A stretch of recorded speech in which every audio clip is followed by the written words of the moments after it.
Oh, Claire, welcome back to Spark TV. Thank you so much for having me again, Danielle. It's always nice to chat to you. I'm so excited. I don't often have repeat guests, but it's so nice because we get to do a bit of a check-in and see where life has taken us over the months and years. And now we were just saying before we hit record, the last time you were on the podcast, you had literally just launched your book. I think it had come out like the day or two before our recording. I'm so curious to hear what impact that's made on your business this year. It's been really fantastic. So the book became an Amazon bestseller across multiple categories. It stayed in the charts for months. And Wow. I've even every now and again I see it pop back in the charts again, which is pretty cool. But the biggest thing that I think that it did was really up level my profile and Mm. visibility. So a big thing that's happened in 2024, I've done a lot of paid speaking and traveling and yeah, literally being able to go around talking, which was such a big fear of mine that I never thought it would be possible. And yeah, it's really just sort of elevated the brand, the positioning. I know this sounds silly, but like I'm sort of mixing with different people. Like I have a lot of author friends now. And yeah, it's been a really cool experience. I think that is so incredible because I think a book is on people's business bucket lists, but the barrier to fitting in writing a book, or perhaps even the cost of publishing a book, or any excuse here, really. I feel like sometimes that holds us back. How did you overcome those things? Did you sort of think, okay, I know that this is going to have such a big impact on my business, therefore I'm going to find the time, find the money, find the motivation, whatever it might be? How did you get from not having a book to having a book? That's a really great question. And the reason why this is so pertinent is because when I finished the book and had such great success with the back of it, I'm like, I'm going to write another book. It's been a couple of years now. And honestly, I'm kind of going through the same mental struggles, thoughts, etc. again. Um, because you weigh up it's so much, like honestly, I want to be completely honest here. It's so much time and money. Mm, And you think that it's not going to be that hard. I've been on the journey now, so I imagine it would be easier the second time around, but it's so, yeah, there's just so much time that gets spent on like finicky little things. And when I'm sitting here sort of looking down the barrel of, I could invest that time and energy into fixing my Facebook funnel or rewriting the copy on my website or creating content that will bring in new clients. Does that make sense? Like it's really hard. And totally. being a profit gal myself, um, I'm sort of, yeah, I'm weighing up this exact thing myself. I think that if you go into the decision, you have to go in with a view of not this is going to make me a ton of money.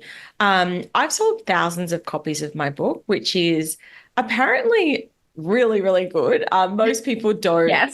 hit that kind of metric. Um, but yeah, has it been a profitable decision for me on paper? I would still say no. And that's even with the paid speaking gigs and things like that. So, yeah, it's one of those things that I think that you've got to weigh up the pros and the cons and work out if it's right for you.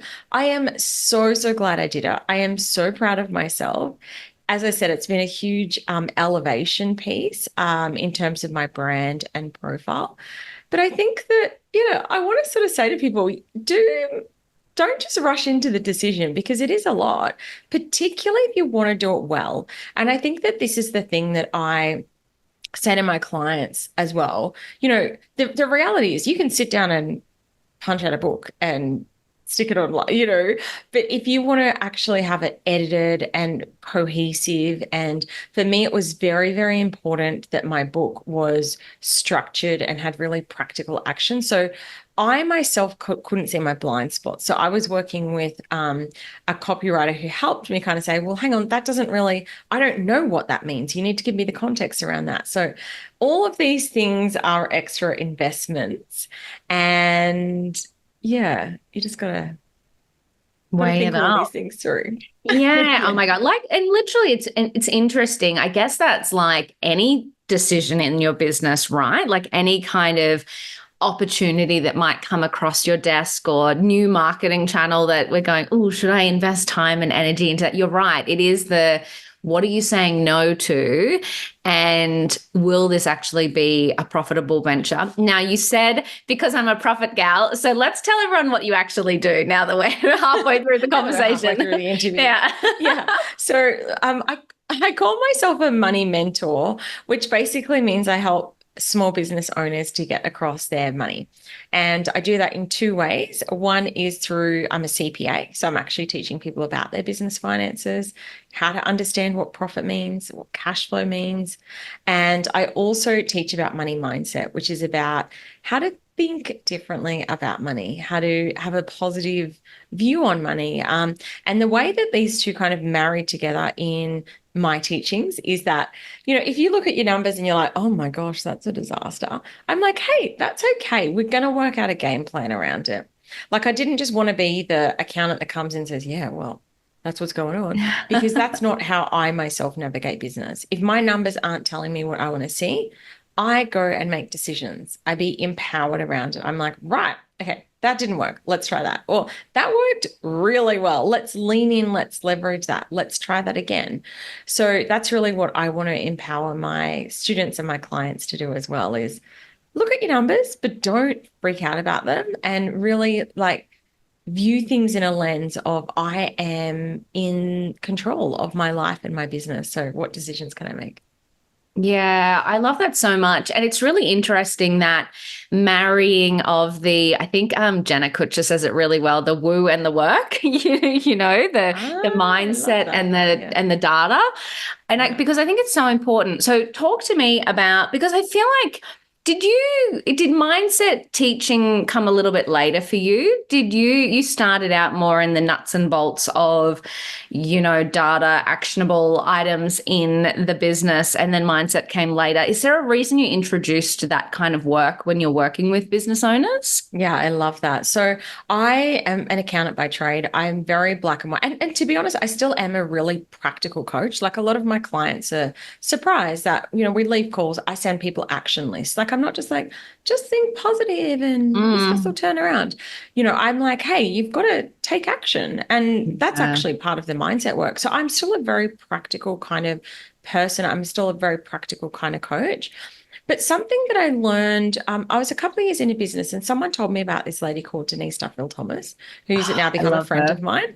Yep. And I did her course, and suddenly I realized like how negatively I speak about money, how many money traumas I have from my childhood, and how that was affecting me in business and in life because I was so scared of losing money. I was so scared to invest in myself. I didn't want to be a rich person because my parents said to me growing up, rich people are awful, and my dad still calls rich people the elite. Um, the I'm elite. happy. I'm happy to have Um, that tag. um, and so I realized that I had all of these stories that were affecting me Mm. as a business owner.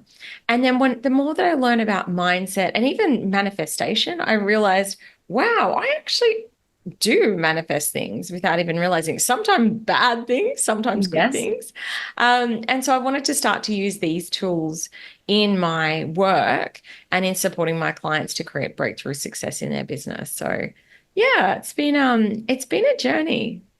Wow, I love that so much. And I think it's amazing that, business evolves, right? Like as we grow, as we learn. I love how you call them tools because it is exactly that. As we learn more tools, we can empower ourselves, change what we decide to do in our business and grow. I think it's exciting that there has been such a huge evolution. Yeah.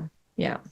Ah, it's incredible. So thinking about that, what has worked well for you in 2024 in terms of growing the business? So I'm going to be completely honest. 2024 hasn't been a big growth year for me. In fact, it's been a really tough year. Yeah. And I think a couple of things that I've realized is that what used to work a couple of years ago isn't working now. I'm Mm. seeing a lot of people pivoting in ways that don't feel aligned for me. I'm noticing that there's a lot of coaches coaching coaches, and Yes. not to discredit that, like, but for me, I'm like, I feel like there's still a thriving market in that space of the market, but that doesn't excite me. Like, my passion is really working with creatives, working Mm. with digital marketing agencies, really people with kind of that left brain sort of way of thinking, because I bring that really practical money side.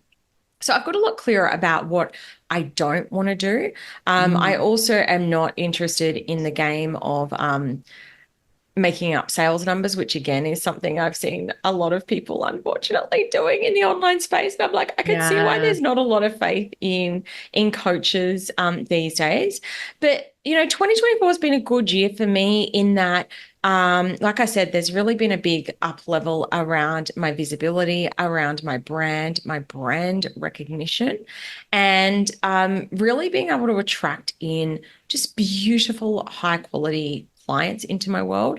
And I think that, I'm really, really grateful for the fact that I do attract like good-hearted, impact-driven humans into my space and my spaces.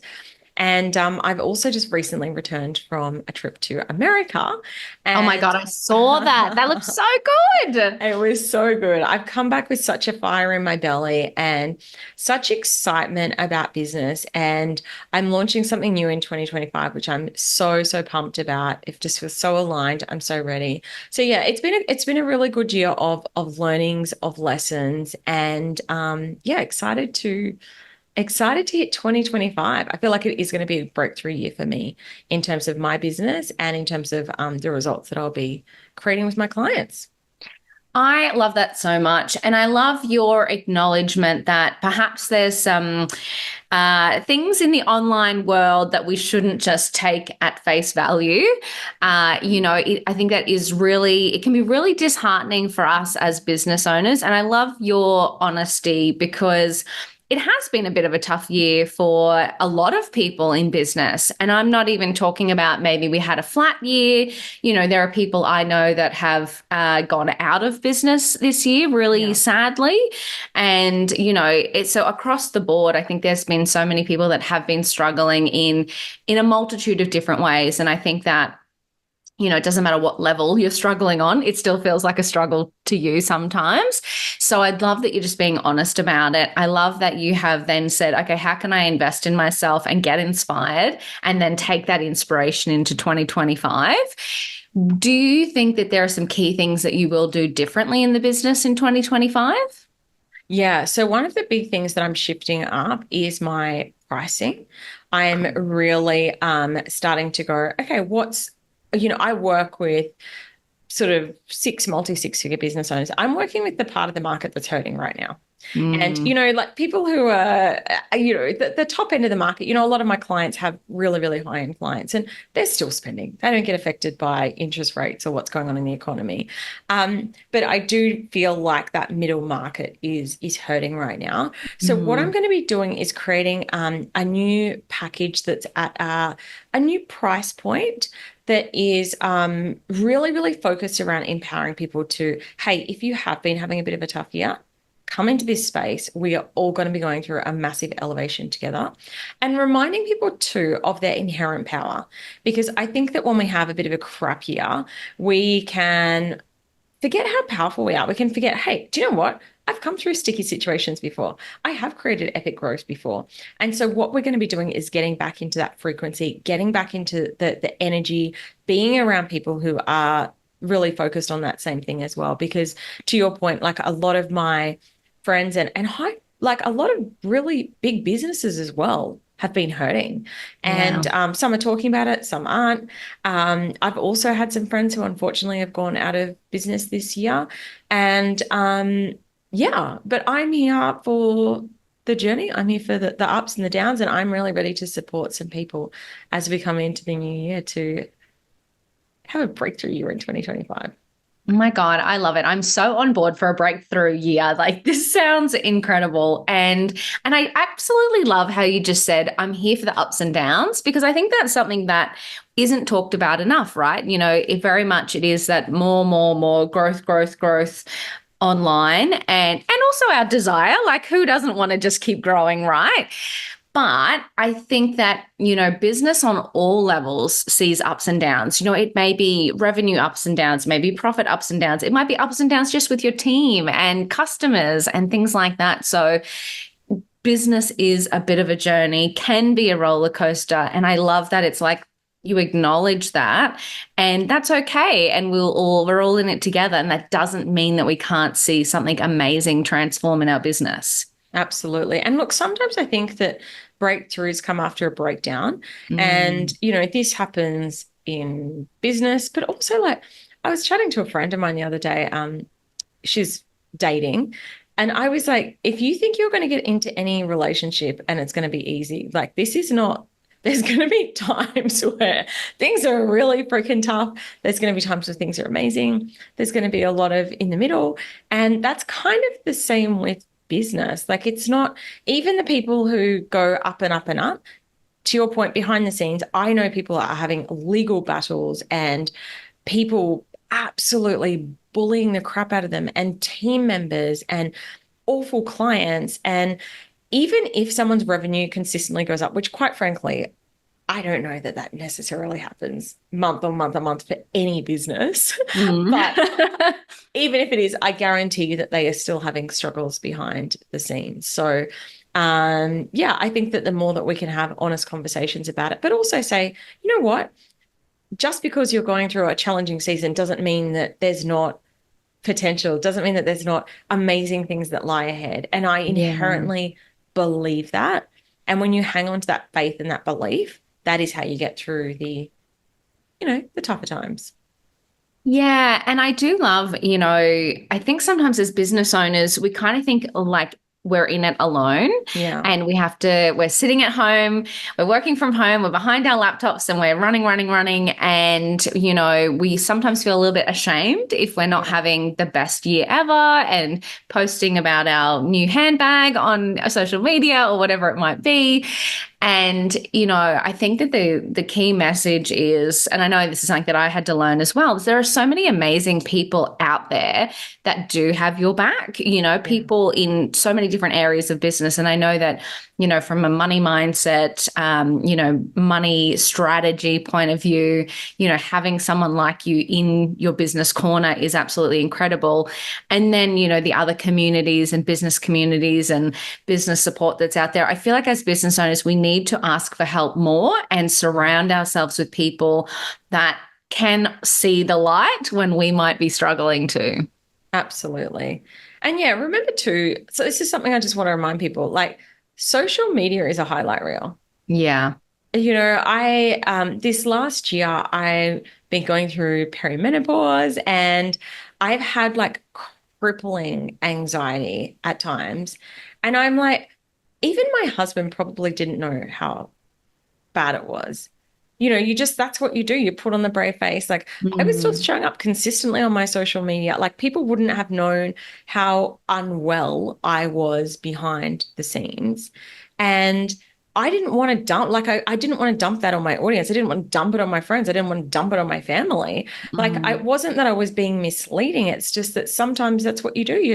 You're sharing hey, yeah, there's some crap stuff going on behind the scenes, but guess what? This amazing things happened and I've had this opportunity and I'm speaking on stage and I'm going to America. And I think that just a reminder that you're always just seeing a portion of what's going on in someone's life. And when Mm. you remember that, I don't think that anyone is trying to be misleading or it's just that they're sharing a portion of their life online. So just remember that. And that's something that I remember when I find myself getting triggered by, oh my gosh, they're, having another $100,000 a month or whatever it might be. It's like you don't know what's going on in their life behind the scenes. You don't know. They might have had the crappiest 6 months of business in the lead up to that one big month. So I just always try and keep that in mind as well. Yeah, I do love that. And I do love that you do share moments every now and again. Like I Yeah. noticed, when you were recovering from the car accident, I remember you did a great one. I think you were about to speak on stage and your friend was doing like a Reiki healing on you. And then when you're overseas, I was like, you do share the highlights and the accomplishments, but you also do pepper in behind the scenes now and then as well, which is amazing. I know because it's sort of, I think about my social media and it's like, I don't love being vulnerable, I don't love sharing the crap days. So, I know I'm guilty of that as well as just showing up when I've got a wine in my hand, you Yeah. know? My life's And perfect. yeah, exactly, exactly. I haven't been crying all day. This is Yeah, great. yeah, yeah. So then I do love that comment that you do kind of have to take things with a bit of a grain of salt. Like think about how you show up online. If you're not posting on the bad stuff, it's probably likely that other people aren't posting that stuff as well, but they may still be going through it. It's a good lens, I think, to have around social media. But I think all the more reason why you need to select people to bring into your world really carefully. You need to say, what are my business goals and who is really going to help me to get there? Yeah, and I've learned that for me, authenticity is such an important part of having a mentor because I know that I've worked with people and they're like, oh, I've never felt like that. Oh no, everything's just great for me. And if you're having a launch that didn't go to plan or a crappy day, and for me, I'm like, yeah, I want someone who's going to lift me up and inspire me, but I also want someone who's going to share a bit of their own vulnerability, with me and in the online Mm. world. So, yeah, that's something that I've definitely I'm aware of with mentorship. And yeah, and then the flip side of that as well, I know there's some people who every time I show up to their social media account, it's just like everything sucks, my Doom and life sucks, gloom. this sucks. And I'm like, oh, that's not the vibe. So I think that it's trying to find the balance. And everyone's gonna have a different what's the right fit for them. So I think that it's about finding what that right mix is for you, whether it's, looking for a mentor or people even that you follow online, because really they become your mentors as well. That's the energy that you're in, it's the messaging you're hearing. And so, yeah, just being really aware of that. I couldn't agree more. I love it. Now, it would be remiss of me not to ask this question because you're the profit gal. Mm. So, for people who are perhaps reflecting on the year, or if this is going live in January, planning for the year ahead, why is profit so important as a metric to think about in your business? Because at the end of the day, like your sales, and again, this is another bugbear of mine, but people will talk about their sales numbers online, and that's not the money that you get to keep. Mm, Your profit is. So your sales minus your expenses equals your profit. And depending how your business is structured, you might pay yourself a wage as well. So some business owners I work with make zero profit, which sounds terrible, but they're paying themselves a $10,000 wage each month.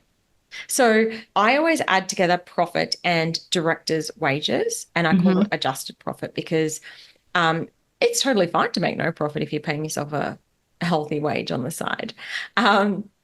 But essentially, why I talk about profit so much is because if we are increasing our spending as our sales are growing, we are going to have less money left over.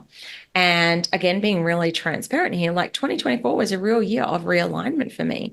I've Mm. just, because I've been in rapid growth, I've been like, yeah, I'll grab that thing and buy that subscription. And this year I've really had to brutally look at my business and say, do I really need to have all these subscriptions? Do I really need to be doing this thing? Do I really need to be spending money on that thing? So there's seasons for tightening the belt, and there's seasons for reinvesting and growth. And again, like for me, I know for me that mentorship is something that's incredibly important. Like that is something that I'm leaning into and investing. But yeah, I've cut back in other areas of my business really quite tightly in this year. So look, if you are listening to this episode in January 2025, what I would suggest for you is have a think about the year ahead. What are your profit goals? What are your life goals as well? Because I know a lot of people who've grown their business rapidly and become absolutely miserable. because they're just working their ass off all the time and feeling overwhelmed and stressed and all of the things. So, what are my life goals? What are my business goals? And then breaking it down into a month by month profit target. So, generally, what I like to do is that we sit here and we go, okay, if I want to make, I don't know, $10,000 of sales in February, what investments am I going to make into my business to achieve that goal? And this is the disconnect that I think a lot of people don't make, is that they're like, I'm just going to grow it. I'm like, but how? Like, are you spending How? more on Yeah. marketing? Are you like, how are you getting more eyeballs on your brand to achieve that growth? So I like to really connect the two. So we have our sales by month, our expenses by month, and then that will give you an indication of how much profit you'll be making throughout the year. I find this really empowering as well, because if your profit goals, say at January, February, March, aren't where you want it to be, you can say, okay, so I know that things are going to be a bit tight through the start of the year. We're going to strap ourselves in, hold on for the ride. But the way that I am intentionally growing my business and that I'm investing, I'm confident that by June, I'll be hitting the goals that I want. By September, I'll be in growth mode. And by December next year, I'll be really freaking proud of how my business finished out the year. So I think that that's a really cool exercise to do. Sit down, do a month by month budget, and really be intentional about the growth that you want to create, about your skills gaps. So if, for example, you're an accountant by trade, you probably don't need to hire, you probably don't need to come and do my money course, right? You Yeah. probably got that down pat. But you might find that you need help with your marketing. And so Mm. when you're looking at your investments, you might say, I'm going to need someone who can really teach me how to uplevel my Instagram, or I'm going to need someone who can help me work on my money mindset. Work out what your gaps are. And then, do I need a consultant? Do I need a coach? Do I just need to stick some money into Facebook ads? And then map that out for the year. And then that is how you set yourself up for a really big growth year in 2025. I love it. And I love that you used the word intentional, because I think sometimes it's so easy to just, like you said, I'm going to double. It's like, but how? Yeah. That actually sometimes it can be a little bit scary looking at where things are, especially if we're unhappy with where things are. Kind of confronting that situation can be a little bit scary. However, when you are intentional and you do map it out and you do figure out the how, I feel like that's what almost takes the stress away, because you're like, oh, now the gap is me taking action. It's me finding that gap that I have, filling it with, any one of those solutions, and then taking the action that I need. And when we get that clarity by being intentional and really looking at the state of play, it's really empowering. Yeah, I think that a big thing that I've learned over the years, like that feeling of like being depressed, down, stuck, it's because you're stuck. It's because you don't have a game plan out of it. Like if Mm, you're in a situation and you go, this really sucks, but I've got a strategy, I've got a game plan, you can navigate through, because you're like, I know that I've just got to keep putting one foot in front of the other. It's when you're like, I have literally no idea how to fix this problem. That's where mm. people feel really helpless, overwhelmed, and yeah, like have a real sense of I can't keep seeing the positive in this. So having a game plan is a really great way to, yeah, to feel empowered, to your point. So good. I absolutely love it. Now, I always love to wrap up these podcasts with one last piece of advice. So, reflecting on your time in business, what would be a piece of advice that you would give to another woman on her business journey? Number one thing, work on your mindset. Like it is the one thing that will get you through the challenging times. If Mm. you build a real sense of self-belief and self-confidence, you can, you're not going to be crumbling and every time that something goes wrong in business, because it will. Let's be honest. Yeah. When you've got that inevitable, like, I know that I am going to be wildly successful. I know that this is my purpose. I know that I've got a gift that I need to share with the world. That is the one thing. So work on your mindset and everything else will fall into place. You are absolutely incredible. Thank you so much, Claire, for sharing your time and your wisdom with the Spark community. I'm so grateful for you. Oh, thanks so much for having me again, Danny. I really appreciate it.